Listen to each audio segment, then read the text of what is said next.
Here in Alberta, we are under tremendous strain when it comes to our public infrastructure.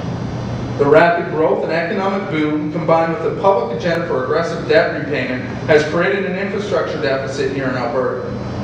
Before we start laying blame, we must again consider that Alberta is hardly the only jurisdiction with public infrastructure issues.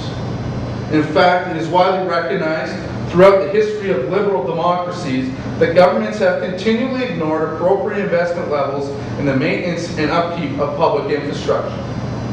The rationale behind this is very simple.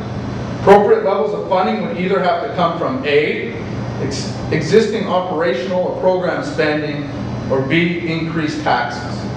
In both cases, the short-term impact and consequences for the general public and taxpayers would be far more noticeable than by simply putting off the infrastructure deficit. This is a perfect example of the infamous and irrational four-year planning cycles that liberal democratic governments are notorious for.